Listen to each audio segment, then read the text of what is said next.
राधे राधे दोस्तों, welcome back to my channel Purnima Keshav blog. आज के इस वीडियो में मैं आप सभी को सोमवार व्रत कथा, सोमवार पूजा विधि एवं सोमवार उद्यापन विधि विस्तार पूर्वक बताने वाली हूँ। तो चलिए बिना देरी के वीडियो शुरू करते हैं। किसी नगर में एक साहूकार रहता था। उसके घर में धन की कोई कमी नहीं थी, लेकिन उसकी कोई संतान नहीं थी, जिस वजह से वो बहुत दुखी रहता था। पुत्र प्राप्ति के लिए वह भगवान शिव के प्रत्येक सोमवार व्रत रखता था और पूरी श्रद्धा के साथ शिवालय जाकर भगवान शिव और पार्वती जी की पूजा किया करता था। उसकी भक्ति देखकर माँ पार्वती प्रसन्न हो गई और भगवान शिव से उस साहूकार की मनोकामना पूर्ण करने के लिए निवेदन किया। पार्वती जी की इच्छा सुनकर भगवान शिव ने कहा, हे पार्वती, इस संसार में हर प्राणी को उसके कर्मों के अनुसार फल मिलता है और जिसके भाग्य में जो कुछ भी होता है उसे भोगना ही पड़ता है। लेकिन पार्वती जी ने साहूकार की भक्ति का मान रखने के लिए उसकी मनोकामना करने की इच्छा जताई। माता पार्वती के आग्रह पर शिव जी ने साहूकार को पुत्र प्राप्ति का वरदान तो दिया, लेकिन साथ ही यह भी कहा कि बालक की आयु केवल 12 वर्ष रहेगी। माता पार्वती और भगवान शिव की इस बातचीत को साहूकार सुन रहा था। उसे ना तो इस बात की खुशी थी, ना ही गम। वह पहले की भांति शिव जी की पूजा करता रहा। कुछ समय उपरांत साहूकार के घर में एक पुत्र का जन्म हुआ।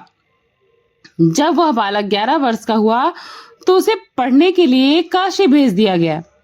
साहूकार के पुत्र के मामा को बुलाकर उसे बहुत सारा धन दिया गया और कहा गया कि तुम इस बालक को काशी विद्या प्राप्ति के लिए ले जाओ और मार्ग में यज्ञ कराओ। जहां भी यज्ञ कराना, वहीं पर ब्राह्मणों को भोजन कराते और दक्षिणा देते हुए जाना। दोनों मामा भांजा इसी तरह यज्ञ कराते और ब्राह्मणों को दान दक्षिणा देते। काशी की ओर चल पड़े। रात में एक नगर पड़ा जहां पर राजा की कन्या का विवाह था, लेकिन जिस राजकुमार से उसका विवाह होने वाला था वह एक आंख से काना था। राजकुमार के पिता ने अपने पुत्र के काना होने की बात को छुपाने के लिए एक चाल सोची।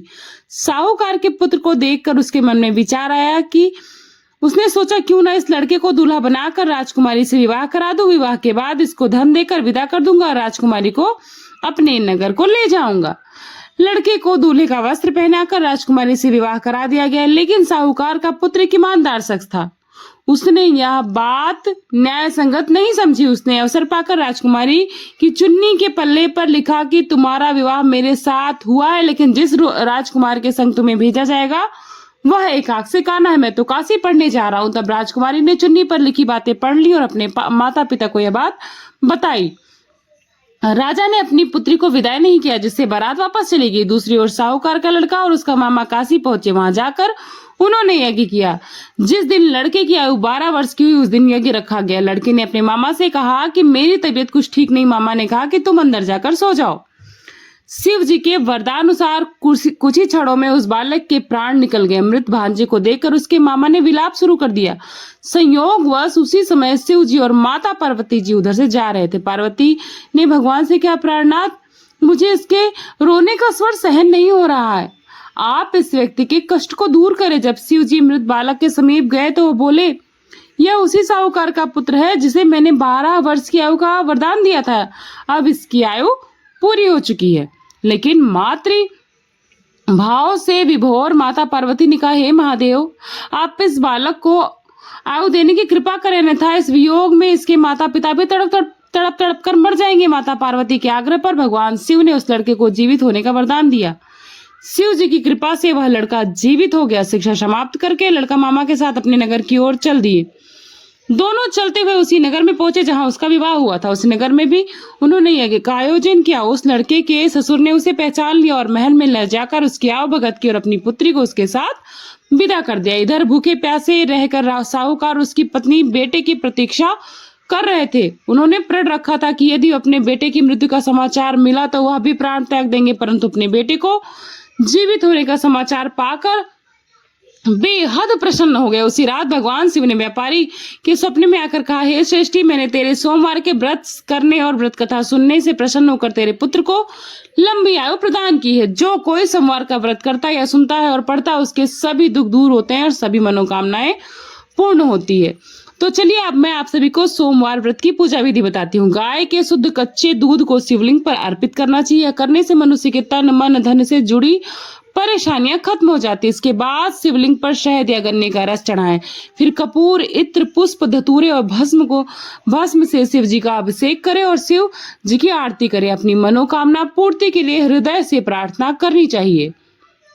इस व्रत में सफेद रंग का खास महत्व होता है।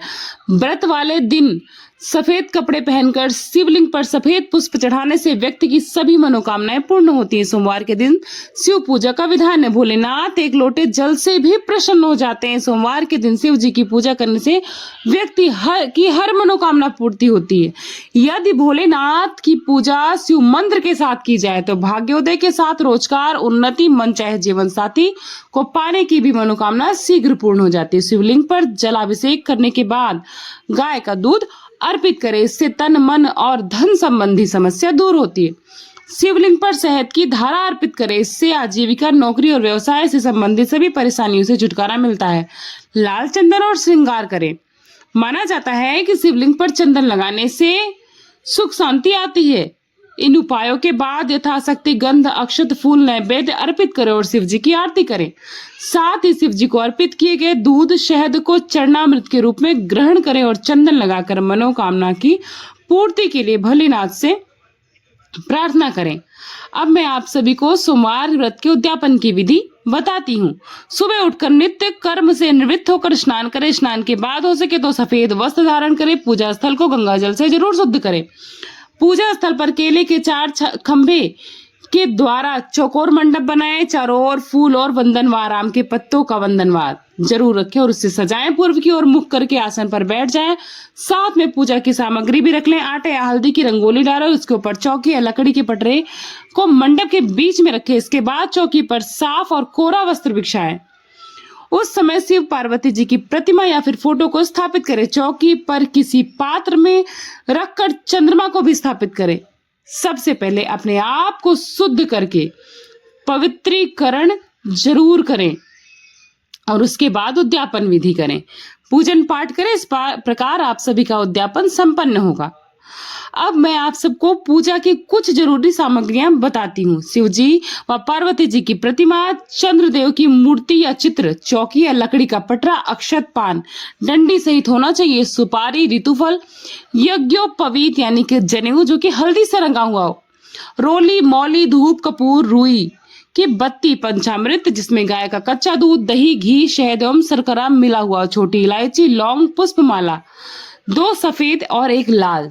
लाल माता जी के लिए और सफेद भोलेनाथ के लिए। चंदन, सफेद और लाल कुमकुम, गंगाजल, कटोरी, आचमनी, वस्त्र और वस्त्र में आप 1 लाल ले सकते हैं माता जी के लिए और सफेद शंकर जी के लिए। पंचपात्र, पुष्प, लोटा, नैवेद्य आरती के लिए। थाली, मिट्टी का दीपक, कुशासन यानी कुश का आसन नहीं हो तो आप किसी ऊनी आसन को भी ले सकते हैं। खुले रुपए कुछ, चौकी या लकड़ी का पटरा, केले के खंभे, जो केले का तना सहित पत्ता होता है उसे केले का खंभा कहा जा सकता है। अगर नहीं मिलता है तो आप आम का पत्ता भी लगा सकते हैं विकल्प के रूप में। इस प्रकार आपको सजा करके और उसके बाद पूजा पाठ करके उद्यापन विधि करनी हो और यथासमर्थ दान दक्षिणा दे देना है।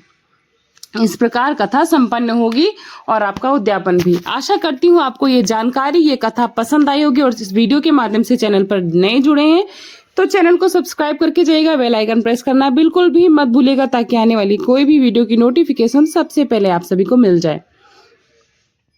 वीडियो अच्छी लगी हो तो वीडियो को लाइक करिएगा और कमेंट बॉक्स में हर हर महादेव लिखना मत भूलिएगा और वीडियो को ज्यादा से ज्यादा फ्रेंड्स एंड फैमिली के साथ शेयर करिएगा क्योंकि भक्ति दान महादान होता है। तो चलिए मिलती हूँ नई जानकारी के साथ नए वीडियो में। तब तक के लिए अपना खूब सारा ख्याल रखिएगा। थैंक्स फॉर वॉचिंग पूर्णिमा के ब्लॉग। नमस्ते, प्रणाम, बाय बाय, राधे राधे, जय श्री कृष्णा।